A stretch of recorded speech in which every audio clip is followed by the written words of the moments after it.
इस पूरे कार्यक्रम के साक्षी बड़नगर में बोलता हूं तो बड़नगर मजा अलग ही देता है। बड़नगर का आनंद, भुट्टे का लड्डू, कचौरी का टेस्ट, गराड़ू के आनंद और चामुंडा माता, बोरेश्वर महादेव और गजनी खेड़ी माता जी का आशीर्वाद लेने की सदैव हमारी इच्छा होती है। यशस्वी प्रधानमंत्री श्रीमान नरेंद्र मोदी जी का जोरदार अभिनंदन करो आज के इस अवसर पर। आप बड़नगर वालों का भी क्या भाग्य है भाई साहब। भाग्य हो तो किसी का बड़नगर जैसे का। अपने भारतीय जनता पार्टी के वंश वृक्ष में कुल 2 ही प्रधानमंत्री दिए हैं जो शुद्ध खाटी हमारे अपनी जड़ों से निकले हुए। एक स्वर्गीय भारत रत्न अटल बिहारी वाजपेयी, वो यहां पढ़ के गए। ये भी सौभाग्य है बड़नगर का। और एक और सौभाग्य है, माननीय नरेंद्र मोदी जी यहां संगठन करता तो आए हैं, लेकिन देश के प्रधानमंत्री बने तो उनका नाम भी बड़नगर है, गांव वाला। हमारे लिए यही सौभाग्य की बात है। ये बड़नगर, वो बड़नगर, बाकी सब गुड़गोबर नगर, केवल बड़नगर। मेरी भी पाठशाला है। मैंने BSc, LLB, MA, MBA, PhD सब करी, लेकिन बड़नगर की डिग्री सब पे भारी है। इसका अलग आनंद है आपके माध्यम से। हमारे बीच जब आनंद की बात हो तो परमात्मा की दया से बड़नगर वो नगर है जिस नगर में अतीत का गौरवशाली पृष्ठ जुड़ा हुआ है। अतीत में कई सारे महापुरुष हर काल हर युग में किसी भी दल के हो, कांग्रेस के हो, बीजेपी के हो, खिलाड़ी हो, गायक हो, कवि हो, हम सब भूल नहीं सकते हैं कविवर प्रदीप को, जिनके गानों को उनकी अपनी आवाज के माध्यम से अलग जगह आजादी के पहले, आओ बच्चों तुम्हें दिखाए झांकी हिंदुस्तान की, इस माटी से तिलक करो ये धरती है बलिदान की। ये जो उनका भाव है अतीत के काल से, तो ये कवि प्रदीप की भी नगरी है, स्वर्गीय भारत रत्न अटल बिहारी वाजपेयी जी की भी नगरी है। और जब हम स्कूल की बात कर रहे हैं तो यहां आने के पहले मैं अपना हमेशा एक स्थान और बहुत पवित्र है, हजारों साल पुराना गजनी खेड़ी माता जी का, चामुंडा माता की नगरी, उस स्थान से जो संबंध है, क्या अद्भुत स्थान है। माननीय प्रहलाद जी भाई साहब का भी भाग्य मानो। 2 बार टला उनका कार्यक्रम, लेकिन माँ बुलाए तो बच्चा जाए कैसे। बेटे को बुला के ही माने, और आपने कहा मेरा जीवन धन्य होगा, इतना अच्छा स्थान लगा आप। अरे तुम चुप तो रहो, बोलने तो दो मेरे को। मैंने तो पहले ही किया, मैं बड़नगर में सीखने आता हूं। ऐसे बहुत सारे गुरु घंटाल दिखते हैं मेरे को। सबका शिष्य में ही हूं, सबके पाठ गिन गिन के रखते जाता हूं, गठान बांध के। एक पाठ और मिल गया आज भी। लेकिन जब मैं बोलने के लिए खड़ा हूं तो अपने में से कई सारे चीजों के लिए करने की इच्छा है। अगर तुमने बात कही है बाबू तो चलो तुमसे ही शुरू करता हूं।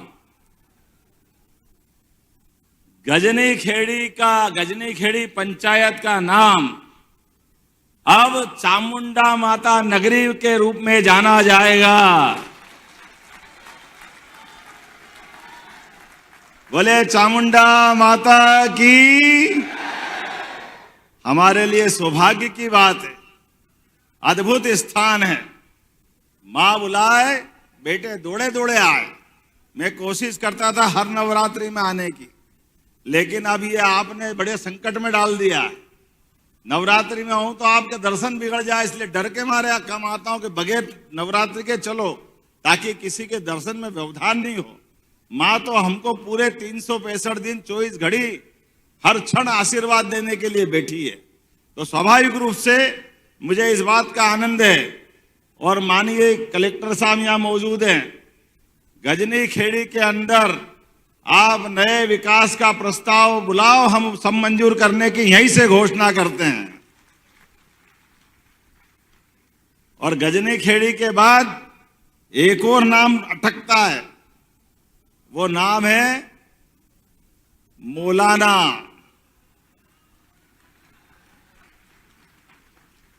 अब हमको तो समझ में ही नहीं आया, गांव के अंदर इस नाम से क्या संबंध है। हमारे पुरुषार्थी लोग इस भाई साहब इस बड़नगर विधानसभा में अपने बलबूते पर प्राइवेट सेक्टर में इंडस्ट्रियल डेवलपमेंट का काम कहीं होता है तो मौलाना में होता है, वहां के अपनी उद्यमशीलता के बलबूते पर। पंजाब, हरियाणा, दिल्ली, वहां जो मशीन नहीं मिलती है, यहां मशीन मिलती। इतना आनंद आता मौलाना गांव के अंदर, लेकिन नाम लिखो तो अटकता पेन। मैं विक्रमादित्य की नगरी से आता हूं और मैंने पूछा कि इसका नाम क्या किया जाए, तो उन्होंने कहा विक्रमादित्य के आधार पर विक्रमनगर इसका नाम किया जाए। तो आज के बाद इसका नाम भी विक्रमनगर किया जाएगा। ताली वाली में मजा आना चाहिए।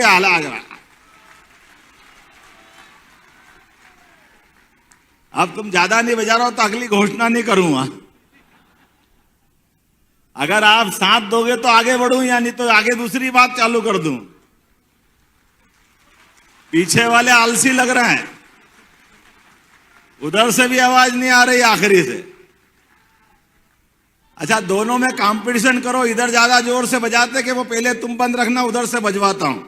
आप मत बजाना, आप बजा के बताओ ताली कितनी जोर से बजा सकते। अब आप जरा चुप रहना, आप बजा के बताओ जोरदार तरीके से ताली। अब मैं जो घोषणा करूंगा जहांगीरपुर की, तो दोनों तरफ से आवाज आना चाहिए। जगदीशपुर हमारी पंचायत जहांगीरपुर जानी जाएगी।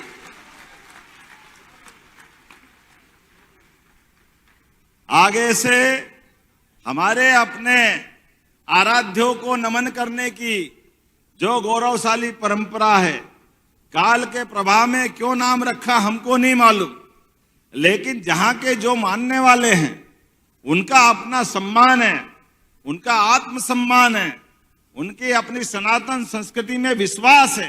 तो हमारा भी फर्ज बनता है, समाज के आधार पर सरकार जो चलती है, सरकार समाज का भी सम्मान करती है।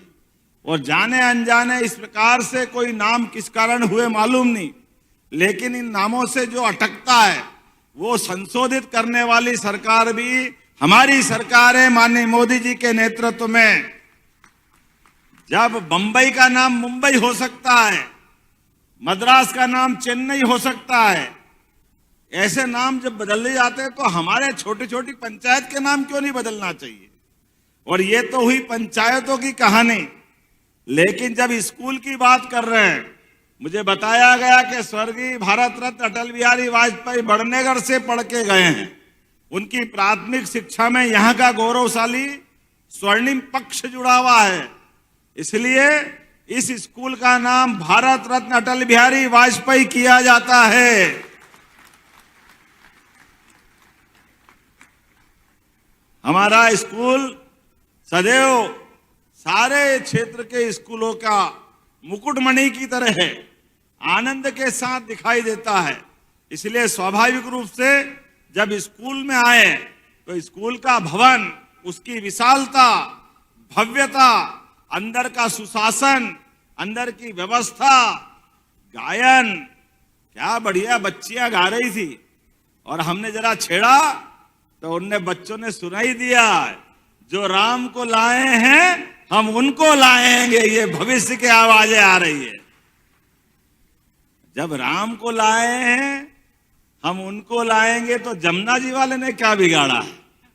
बोलो कृष्ण कन्हैया लाल की। हमारी सरकार ने भी भाई साहब तय किया है, भगवान कृष्ण ने कंस को मारने के बाद समाज में वो एक अच्छा उदाहरण पेश किया। सबसे पहले दुनिया का रिकॉर्ड है, कोई सत्ताधीश को अगर हटाता है, उसका वध करता है, तो हटाने वाला ही उस कुर्सी पे बैठता है। लेकिन भगवान श्री कृष्ण का ये गौरवशाली पृष्ठ है उन्होंने 5000 साल पहले गणतंत्र की स्थापना की और गणतंत्र की स्थापना में गणनायक बना करके महाराज उग्रसेन को वो गद्दी दी। ये हमारे भगवान कृष्ण का गौरवशाली पृष्ठ है। हमें इस बात का गर्व है। समाज जरूरी है। सत्ता के ऊपर बैठने वाला सत्ताधीश कभी पूरे समाज के बारे में विचार नहीं करता है। यह हमारी उज्जवल परंपरा है, समाज की गौरवशाली मार्ग पे चलने की, सच्चे अर्थों में गणतंत्र की स्थापना करने का काम भगवान कृष्ण ने अपने जीवन में कई बार किया है। हम सब जानते हैं भगवान कृष्ण ने शिक्षा को महत्ता दी। मथुरा से चलकर वो उज्जैन आए, सांदीपनी आश्रम में उनकी शिक्षा दीक्षा हुई। तो शिक्षा का क्या महत्व है भगवान श्री कृष्ण ने बताया है। हमारे लिए गौरव की बात है। भगवान ने 64 कला, 14 विद्या, 4 वेद, 18 पुराण सब कुछ आत्मसात किया है और समय समय पर पूरी शिक्षा दीक्षा का उनके जीवन काल में कई बार प्रकटीकरण हुआ है। ऐसे में सरकार का दायित्व बनता है अतीत के काले पृष्ठों को मिटा करके, जैसे भगवान राम के लिए पूरे देश में वनगमन पथ की योजना बनी, हमने निर्णय किया है भगवान कृष्ण की जहां जहां लीला मध्य प्रदेश में हुई, सांदीपनी आश्रम जाना पाओ जहां परशुराम जी ने भगवान कृष्ण को सुदर्शन चक्र दिया है, धार के पास अमझेरा जहां भगवान कृष्ण और रुक्मी का युद्ध हुआ रुक्मिणी हरण के टाइम, ऐसे प्रत्येक स्थान को तीर्थ स्थल बनाने वाले हैं भगवान कृष्ण के नाम पर। यह हमारे आराध्य को नमन है। हम जिनको अलग अलग रूप में जानते हैं उनके जीवन के विविध पक्षों को लाने की जरूरत है। आज के युग में गरीब अमीर की दोस्ती का भगवान कृष्ण और सुदामा का प्रसंग जितेंद्र पंड्या जी ने याद दिलाया, लेकिन जितेंद्र बाबू याद रखना भगवान कृष्ण ने गरीब अमीर की दोस्ती में एक बात ध्यान भी दी थी, वो हमारे लिए पाथे गठान बांध के रखना। भगवान के दरबार में सुदामा मांगने गए थे कि मुझे अपने कन्हैया से घर में बाल बच्चों का विवाह करना है, गरीबी की हालत बहुत खराब है, कुछ मिल जाए तो मेरी जिंदगी बदल जाएगी। भगवान कृष्ण ने उसको 4-6 महीने अपने यहाँ रखा, लेकिन विदा करते टाइम उनको कुछ भी नहीं दिया। उनको वैसे ही अच्छे कपड़े अच्छी व्यवस्था करके भेज दिया, लेकिन घर पहुंचने के पहले भव्य महल बना करके दोस्तों का मान सम्मान बढ़ाया, ये मित्रता का सम्मान किया है। ये सबक हमको याद रखना है जो भगवान ने हमको सिखाया है कि आपके मित्र मित्रता का भाव कभी भी उसको याचक दृष्टि में मत दिखाना, उसका पीठ पीछे मदद करना, इतनी कर दो जितनी उसने कल्पना नहीं की, लेकिन सामने उसको निगाह नीची करने का मौका मत देना। यह भगवान कृष्ण ने पाठ पढ़ाया है। तो गरीब अमीर की मित्रता का सबसे बड़ा उदाहरण सुदामा और भगवान श्री कृष्ण से जुड़ता है। हमने तय किया है उज्जैन जिले में महिदपुर नाम का नारायण स्थान है, उस स्थान को हम भव्य तीर्थ बनाने वाले हैं। यह इसी बात के लिए जाना जाएगा जहां भगवान ने मित्रता सुदामा से की थी। ऐसे एक नहीं कई सारी बातें मैं बता सकता हूं, लेकिन आज चूंकि समय की कमी भी है और कुछ चीजें हमने लगातार यहां कही भी है। मुझे बताया गया कि मंडी यहां की बहुत अच्छी है, 17 करोड़ का रेवेन्यू मिलता है, तो उस मंडी के अंदर 4 करोड़ के भूमि पूजन यहीं से किए जा रहे हैं और आगे भी चिंता मत करना, आने वाले समय में जो बड़नगर चाहेगा वो सब मिलेगा। लेकिन जब बड़नगर में आ रहे हैं तो 40 करोड़ के स्कूल का लोकार्पण हुआ है, वो भी भारत रत्न अटल बिहारी वाजपेयी जी के नाम पर। और अटल जी के नाम पर अगर हमने अपना इस स्थान को अमर किया है तो यशस्वी प्रधानमंत्री ने भी बड़नगर के आधार पे मध्य प्रदेश को भी हमको बड़ी सौगात दी है। 70,000 करोड़ के माध्यम से पार्वती काली सीन चंबल योजना के लिए हमें आशीर्वाद मिला है और उससे हमारी चंबल चामला जहां दोनों मिलती है, इन नदियों को जोड़ करके बड़नगर में भी पानी की खेतों पे पर्याप्त व्यवस्था करने का निर्णय किया गया है। मां नर्मदा ने जब बाकी तहसीलों में आशीर्वाद दिया, उज्जैन, घटिया, तराना, महिदपुर, तो हमारी बड़नगर जो बची थी ये बड़ी अटक रही थी। लेकिन अटकने वाली योजना पे भी हमारी सरकार ने माननीय प्रधानमंत्री के नेतृत्व में, माननीय जल शक्ति मंत्री के साथ, राजस्थान के मुख्यमंत्री, मुझे बड़े दुख के साथ कहना पड़ रहा है, कांग्रेस के लोग कभी संवेदनशीलता रखते ही नहीं है। कोई उनका विकास से मतलब नहीं, जनता से कोई लेना देना नहीं। 55 साल तक राज्य किया, लेकिन नदी जोड़ो अभियान असंभव। अरे वो नर्मदा घाटी के अपने डैम बनना थे, वो डैम भी 77 से शुरू योजना थी, लेकिन 2003-4 तक जब तक भाजपा की सरकार नहीं बनी, एक भी डैम नहीं बनाया। या सारा पाप किसके माथे पे है? तो कांग्रेस के कलंक के माथे पे है। मुझे इस बात को कहने में कोई शर्म नहीं है।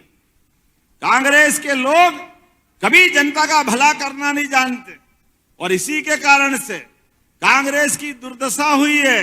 और यशस्वी प्रधानमंत्री तो आधुनिक भागीरथ की तरह हमारे बीच में आए, जिनने स्वर्गीय भारत रत्न अटल बिहारी वाजपेयी जी की नदी जोड़ो योजना को मैदान पे उतार के लागू कराने का शुरू कर दिया। ये हमारा सौभाग्य है।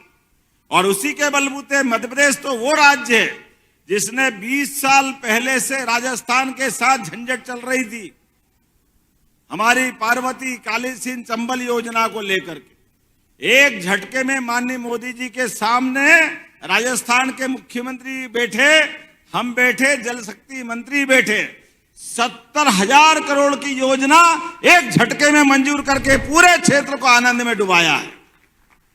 और आपका आनंद भी यहां बड़नगर नहीं, इंदौर से ही प्रारंभ होगा। चंबल निकली इंदौर से, इंदौर जिले से, पहले देपालपुर पूरी विधानसभा। अरे देपालपुर वाले भी अपने जोरदार ताली उनके लिए भी बजा दो, वो भी आनंद में रहेंगे। देपालपुर के बाद बड़नगर, जब आपका बोलूं तब तो बोलना नहीं पड़े, ऐसे ही ताली उड़ जाना चाहिए। क्या मालूम कैसे भुट्टे के लड्डू खाते भूल ही जाते हैं।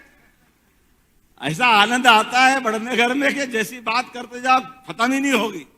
और यहां के बाद नागदा, खाचरोद, हमारा पूरा उज्जैन जिला, इंदौर जिला, रतलाम जिला, मंदसौर जिला, राजगढ़, शाजापुर, देवास, शिवपुरी, गुना, चंबल का, हमारा मुरैना से लेकर ग्वालियर तक का, उसमें श्योपुर भी आ गया।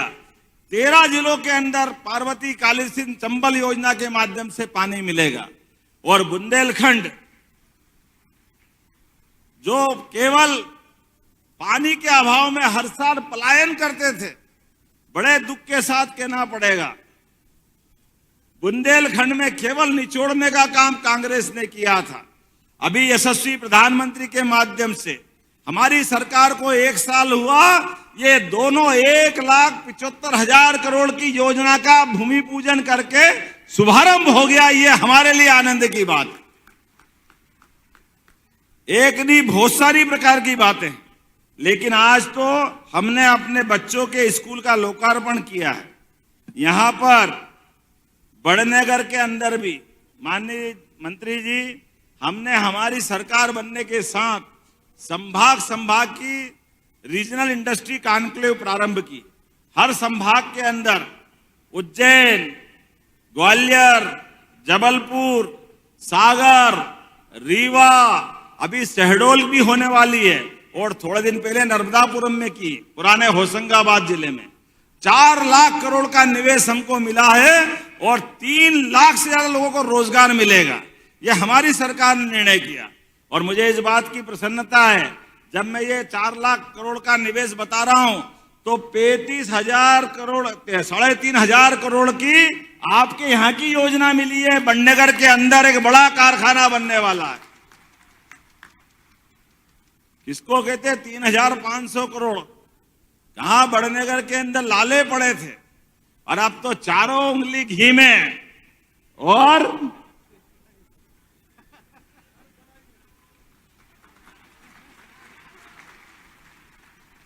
सारा हिसाब चूकता कर लिया। जब तक नहीं होता था नहीं होता था, और होने लगा तो छोरा अपना पैदा होते ही सोने के पालने में झूलने लगा। ये समय बदल गया है। क्या भाग्य बड़नगर का, और बड़नगर का नहीं, पूरे प्रदेश के अंदर एक एक करके ऐसे विकास के सभी काम। मित्रों, हमारी सरकार ने तय किया 1 लाख युवाओं को सरकारी नौकरी देने के लिए हम विज्ञापन जारी कर रहे हैं, 1 लाख लोगों को। और जो कहते वो करके दिखाते हैं। लगातार लगभग एक के बाद एक हमारी लाडली बहना योजना कांग्रेस रोज कहती थी अब बंद कर देंगे, कल बंद कर देंगे। हमने बंद तो नहीं की, 250 रुपए उसमें भी बढ़ा दिए, बहनों के लिए 1250 रुपए कर दिया। जैसी नीयत वैसी बरकत हमारी सरकारी व्यवस्था में।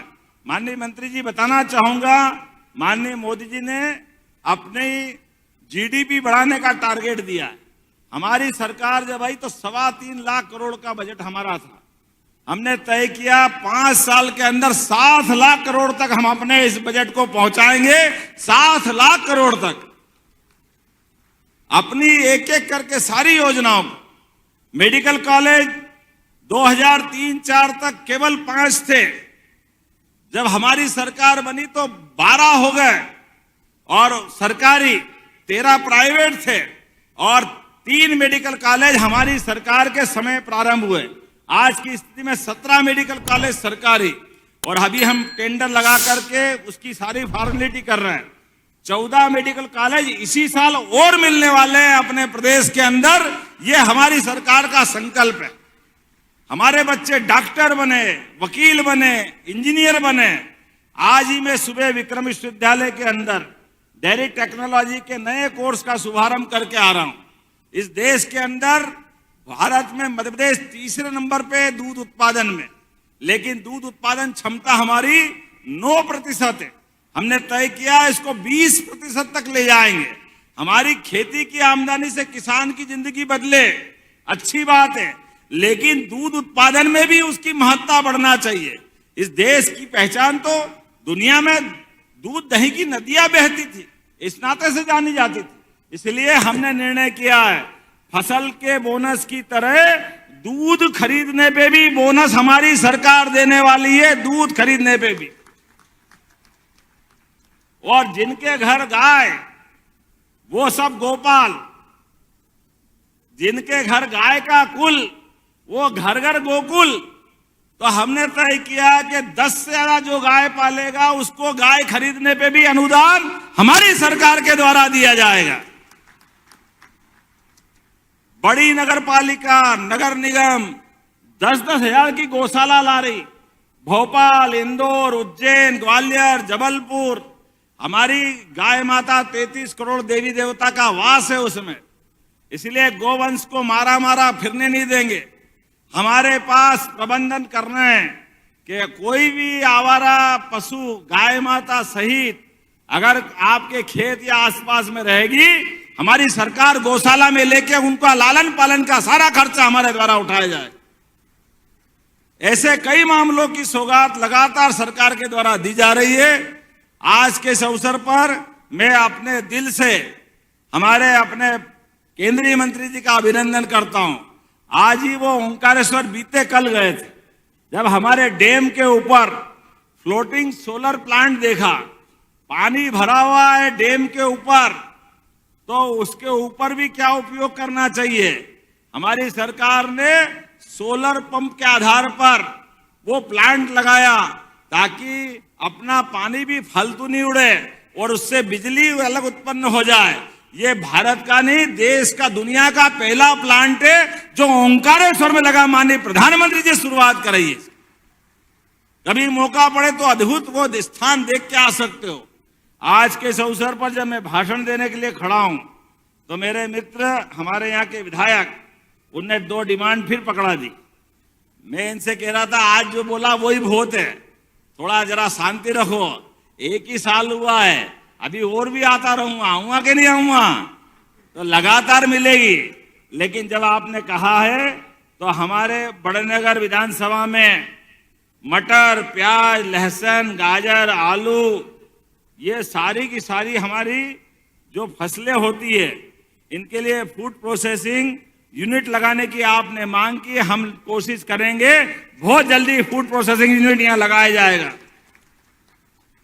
अब ये तो बोल ही दिया हमने, चांवला, चंबल, गंभीर, जो भी गांव बचेंगे एक एक गांव में पानी पहुंचाने का प्रयास हमारी सरकार के द्वारा किया जाएगा।